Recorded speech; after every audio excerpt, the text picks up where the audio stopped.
Yeah, we talk about food. We talk about everything. Arrow.net, ARROE.net. We are unplugged and totally uncut with Abel, Fried, Jesus, Gonzales. Peachy keen. Can't complain at all. Do you know how long it's been since I've heard peachy keen? I love it. I think what we need to do is we need to go get some deep fried food and take it over there to Russia and say, guys, you need to lighten up a bit here, man. This is what we got to do. Eat some fried food. Definitely need to eat some fried food. It's the start of any nutritional breakfast. I love what you're doing. Was this your original idea to step up with A&E and say, look, I want to go to this fair because fairs really do feature some of the greatest fried food on the planet? I wish I could take credit for that, but it was not my idea. Somebody at A&E's think tank came up with the idea. But you still have the image, though, dude. I mean, because you are that guy. You are the fried Jesus. I am that dude. It seems that way. I do get called that a lot. That's for sure. Now, one of the things that listeners around the world, because, we do reach around on iHeartRadio, and they need to understand that it's not just in Texas where fried food is the thing. I mean, because even here in the Carolinas, I mean, that's the reason why so many people go to the fair. Yeah, well, fried food, it became a huge thing about 10 plus years ago. And I think it was because of all the innovations that we started here in Texas that really led to it, like fried butter and fried PB&J, and people were trying to come up with that next big fried food. It's a huge thing here all over the United States. Why fried butter? Because I don't eat regular butter by itself. What's the scoop on that? It was the name. It started with the name. It's just the thought of trying to fry fat inside of another fat just had some sort of appeal to me. And then I backwards worked it out from there. I try to make it good so that I just wasn't dunking a big stick of butter inside fat. My first fried test was basically with an Oreo cookie. And I'll tell you what, dude, I really loved it. Well, that's the key. It's not just frying something. It's making it delicious. Fried Oreos, I mean, that is deliciousness. I love them. I don't make them myself, but I'm the first one in line to get some. Now, is it true that you'll fry anything? Pretty much. I have fried just about anything. I remember frying, in particular, this gentleman's wallet, money and all. What? Took it and battered it and deep fried it, and yeah, that's what he wanted. It was definitely picture worthy. So is the secret in the batter, and what do you put in the batter? Well, there is lots of ways to fry something. The batter is the easiest way, and it works for most applications. But there's also like crumbs. There's also like wrapping it in like a bread dough. There's lots of ways to fry something. I always call it, you have to protect the baby, and the baby is whatever you're frying at that moment. And we're talking about deep frying, right? Yes, sir. And the only reason why I bring that up is because I have become such an air fryer, and I stick everything in there. Well, here's the thing. If you're at home and you're working with an air fryer, the challenge should be, hey, these dudes are making it with deep frying. How do I make it with air frying it? And just about everything that we're doing in a deep fryer, you can pretty much do it in an air fryer. Has anything shocked you? Oh, no. I'm the one who's shocked. At this point, nothing is shocking me. I would love to see the picture of you as a child, because things like this don't come at you when in adult shoes. You had to have been playing around in your mother's kitchen when you were a kid. Well, my father always had restaurants, and that's a big part of it. I was always stuck in the kitchen. And the other part of it is that we're just a huge fair family. I mean, I have pictures of me in a baby carrier going to the fair. So that was the two combinations. I think they just worked well together. Now, I realize that Deep Fried Dynasty on A&E takes place in Texas, but you know this is going to have to turn into a thing where you go around the globe. Is that in the making? I would hope so. But I think we're testing the waters now, putting our feet in that water, trying to check temperature here in Texas. And I just think that people are really going to enjoy it. Yeah, because I mean, every state has a state fair, and when you go to a state fair, to me it's more than the music, it's more than the rides, it's the fried food. Well, I think what the show is really doing, though, is showcasing fried foods, because that is what grabs you right away. It's like, what are these people doing this year? That's what makes you go to the fair a lot of times, is to see the new fried foods. But the show really opens up the curtains to who are these crazies that are actually making this fried food? What are they like? Who is this guy that came up with fried butter? What is he, completely bonkers or what? And I think you'll see that, yeah, we are a little bonkers, but we're just hardcore businessmen at the end of the day. Well, let's talk about that, the businessmen of it. And what you've done with A&E on Deep Fried Dynasty is you've turned this into a competition, because each one of those people have something that they fry, and they've got to make some money. I mean, and that's the only way you're going to win this game. Absolutely. I mean, at the end of the day, we are there. No matter what you're doing there, no matter what you're frying, you have to make a profit. And if you're not doing it for a profit, why are you there? There's no point in it. You can sell fried food wherever with a lot less overhead costs. But at the fair, it's all about how much money can you rake in those 24 days. Are they allowed in those 24 days to switch the menu? You are not allowed to switch the menu. You came in with what you came in, and you're just going to have to bucket for those 24 days. And are we going to do we get marketing and stuff like that? Because I'd be out there doing pamphlets. I'd be out there pushing it, in the parking lots, saying, hey, here's a free sample of this.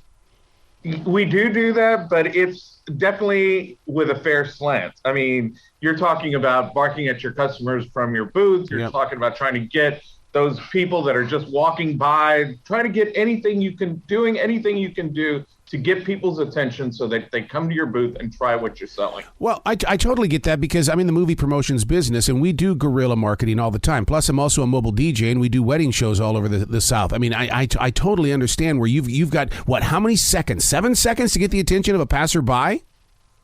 Less than that. I'm telling you, these people are going to go ride a ride, go see a show, go do this, go do that. And they're just not even paying attention to your booth a lot of times. Mm-hmm. And you just got to get their attention. You got to, hey, little girl, what are you doing? Hey, sir, come on over here. What are you doing? You need a refill on that? You need that? Your hand is empty. You need a fried butter in that hand. Stuff like that happens all the time. Yeah, because in reality, you can't allow the scent of your fried food win, because when you go to a fair, it's mixed in with even the cows down the road. You're competing with everything. Location is key as well. You don't want to be next to the rides per se, because then you're competing with the rides. People don't have unlimited funds. So it's whether I'm going to eat this delicious fried goodness or I'm going to ride the Ferris wheel. It's all about the competition out there. Dude, you bring up a really good point there, because I mean, like I said, I do wedding shows and stuff like that, and we get to pick the booth. Do these people get to pick their booth as well when they go to the state fair? Oh no, it's the other part of it is that you actually have a partner in this whole deal, and that is the fair that you're participating with. And they set parameters. They tell you where you're going to be and how you do things. They have their own set of rules, and you have to play nice with them because you're in business with them. Now, what are you going to do when these cheap knockoffs are going to try to steal from your show, Deep Fried Dynasty? Because I could totally see the Charlotte Speedway doing something like this out there in the front before a NASCAR race. Well, the only thing I can say is that it's not Texas. And over here in Texas, we do everything bigger and better. All right. Now, those are fighting words, okay? Because I'm here in Carolina. Now, do you deep fry ribs? Because if you do you anything barbecued or anything like that? I do not personally deep fried ribs. I've deep fried brisket before. We do have deep fried ribs at the state fair. Barbecue is huge here in Texas. And you best believe that anything related to barbecue has been fried. Now, is it my imagination, and correct me if I'm wrong, but I swear to you that every time I go to a fair around the Carolinas, the bathrooms are always next or pretty close to the deep fried area. I think that's a myth. Let me tell you, if there's any correlation between that, whoever's frying that food is frying it wrong. Do you ever have people come up to you saying fried food is just not good for you? See, when I grew up in Montana, on fried food, man, I think it's absolutely incredible for you. Well, what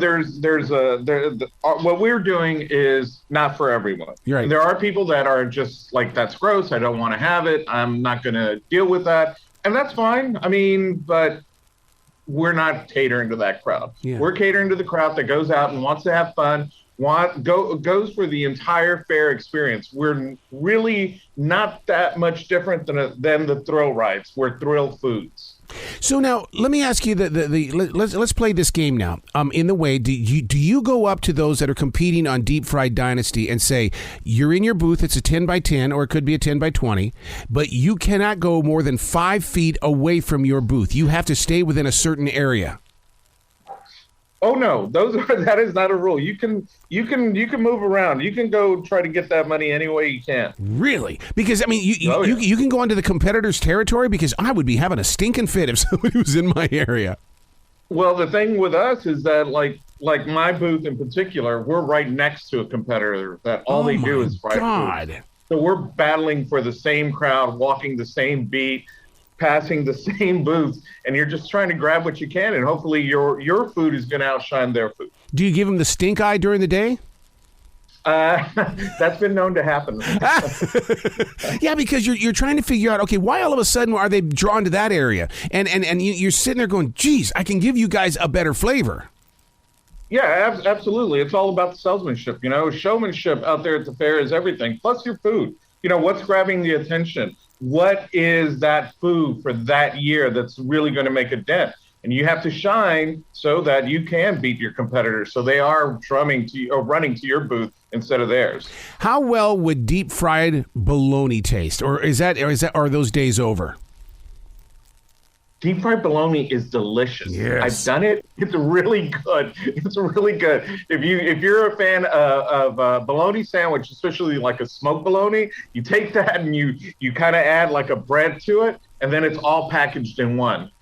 So during the lockdown, did you sit inside your kitchen or your man cave or garage and come up with new inventions? Because I took up making soup. That was my mental sickness, or my way of making it through the storm.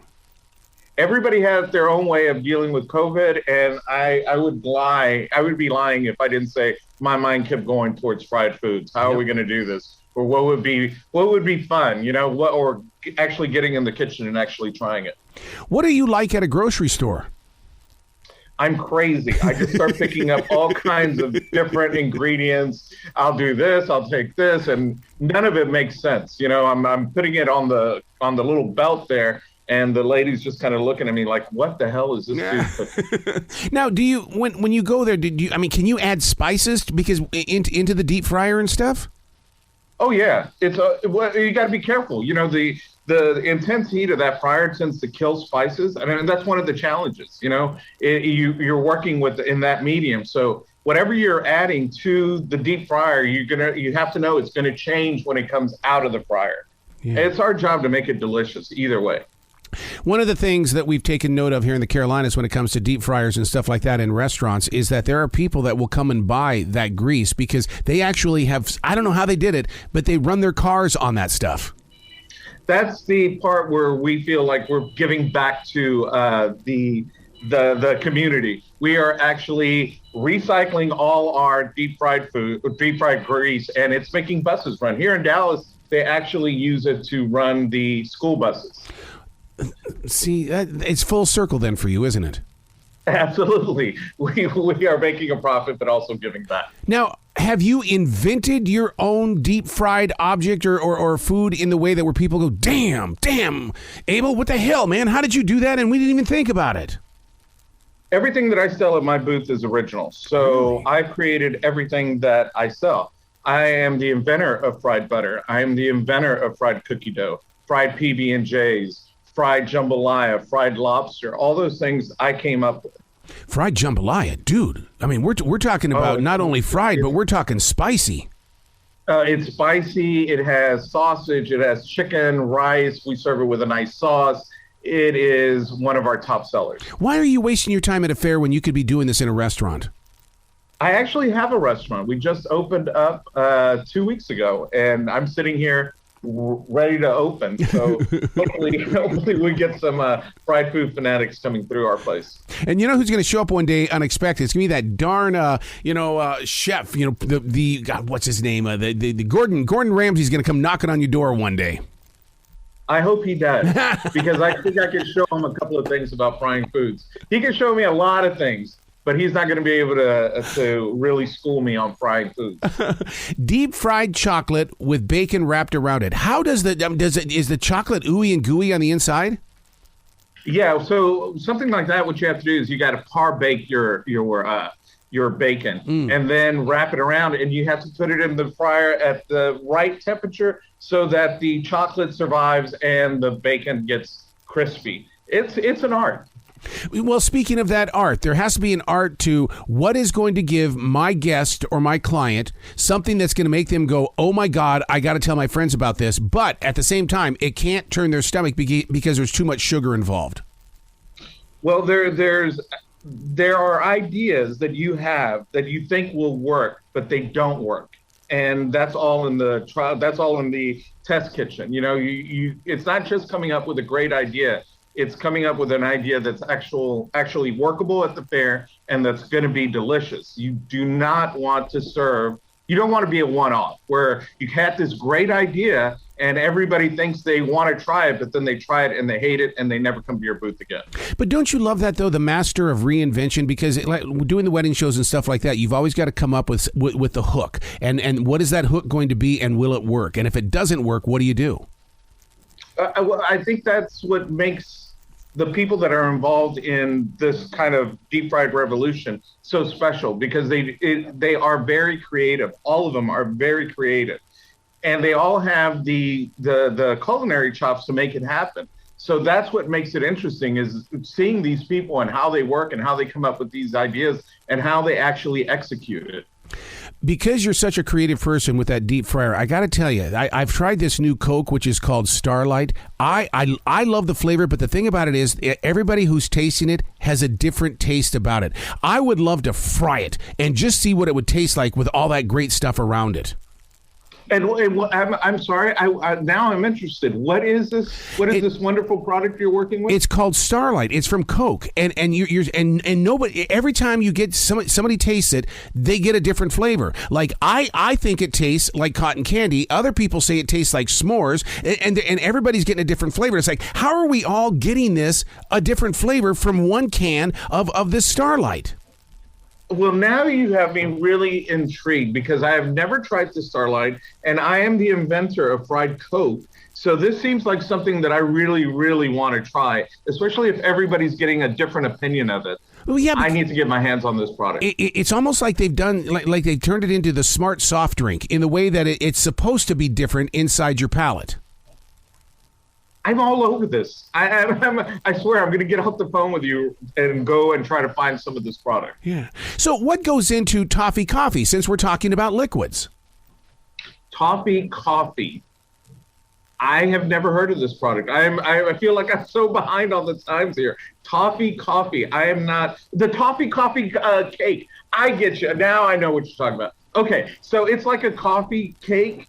And what they're doing is they're putting pieces of homemade toffee in the middle, and they're kind of rolling it up, and then they're breading it and deep frying it so that when it comes all out, the toffee is starting to melt, sort of, and you get this coffee cake on top of it.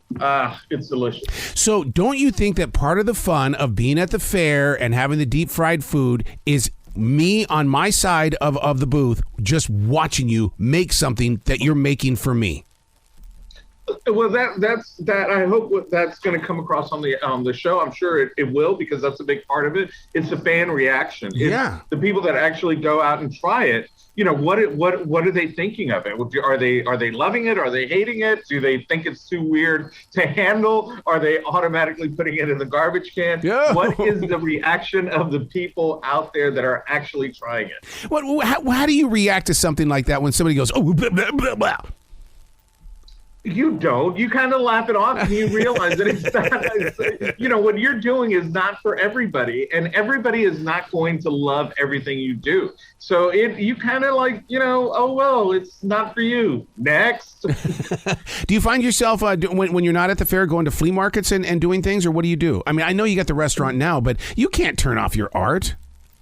I am a big fan of our fair, of the State Fair of Texas. I have not really ventured out into other fairs or carnivals or events like that and taken part of that. I figured that we have the best and the biggest state fair in the nation. I can't see myself taking a step down from that. I'm blessed with the opportunity to talk to a lot of the biggest chefs in the nation and around the world. When are you going to write a book and we get to talk again? Oh, it's definitely in the works. It's definitely in the works. I definitely need to get out there and finish it, because I started it once we were doing fried butter and fried Coke. So a book is definitely in the works. I love it. I know I'm going to talk to you again, dude, because I love what you're doing and I want to promote what you're doing, and so that people will discover this art that's only seen at fairs. Thank you so much. I would love to talk to you more about fried foods whenever the opportunity arises. Absolutely. Will you be brilliant today, okay, sir? Thank you so much.